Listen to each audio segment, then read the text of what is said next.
This is Walter Cronkite in our newsroom, and there has been an attempt, as perhaps you know now, on the life of President Kennedy. He was wounded in an automobile driving from Dallas Airport into downtown Dallas, along with Governor Connolly of Texas. They've been taken to Parkland Hospital there, where their condition is as yet unknown. We have not been told their condition. At Dallas, in the downtown hotel room, a group had been gathered to hear President Kennedy when he was waiting his arrival. Let's switch down there now, where Eddie Barker of KRLD is on the air.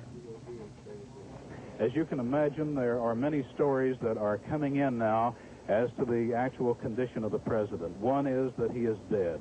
This cannot be confirmed. Another is that Governor Connolly is in the operating room. This we have not confirmed. The president was whisked from the scene of the attempted assassination, or assassination depending upon his condition, of course, at this hour, by bus to Parkland Hospital. And the president undoubtedly is in the emergency room at that hospital, which would be on the first floor of Parkland. No word as yet. We are awaiting something more official. It is, of course, difficult, certainly, to go on scanty reports. This is Walter Cronkite back at the CBS newsroom in New York. We have just been advised from Dallas that blood transfusions are being given to President Kennedy. Let us recall for you now what has transpired in this. KRLD is reporting they've been told by somebody at the hospital the president's dead. Only a rumor, but they've been told that. KRLD is saying. Well, that's a repeat of something that you heard reported to you directly a moment ago from KRLD television in Dallas, and that is the rumor that has reached them at the hotel that the president is dead. Totally unconfirmed, apparently, as yet. However, let's go back to KRLD in Dallas. Operating room, we do not know what his condition is, but the report is that the president is dead. This is not confirmed. This is something that word just came to us a minute ago. The word we have is that President Kennedy is dead. This we do not know for a fact. The word we have is that he is dead, that he was shot by an assassin at the intersection of Elm and Houston Streets just as he was going into the underpass. The word we have is from a doctor on the staff of Parkland Hospital who says that it is true. He was in tears when he told me just a moment ago. This is still not officially confirmed, but as I say, the source would normally be a good one. That was Eddie Barker at our affiliate KRLD in Dallas, Texas, speaking from the room where President Kennedy had been scheduled to make an address to 3 Dallas organizations, but an assassin's bullets cut him down on the way to that meeting from the airport. It was just an hour ago that the incident took place.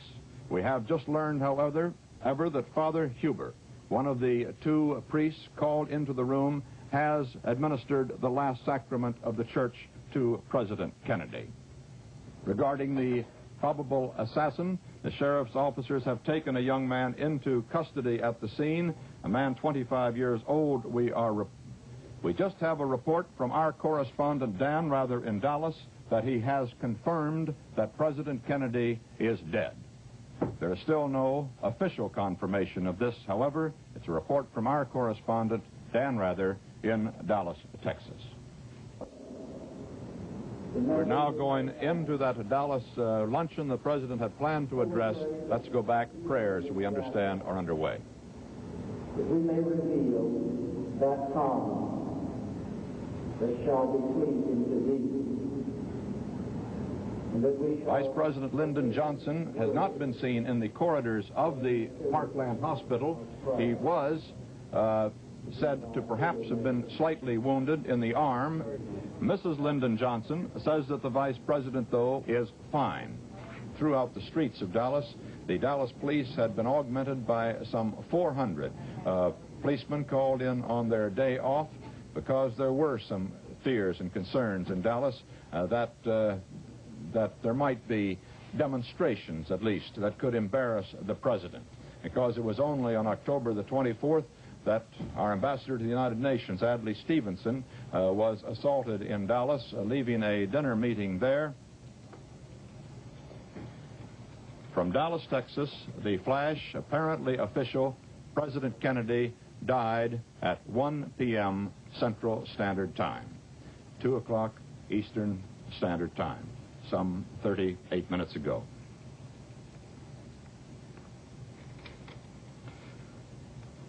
Vice President Lyndon Johnson has left the hospital in Dallas, but we do not know to where he has proceeded. Presumably, he will be taking the oath of office shortly and become the 36th President of the United States.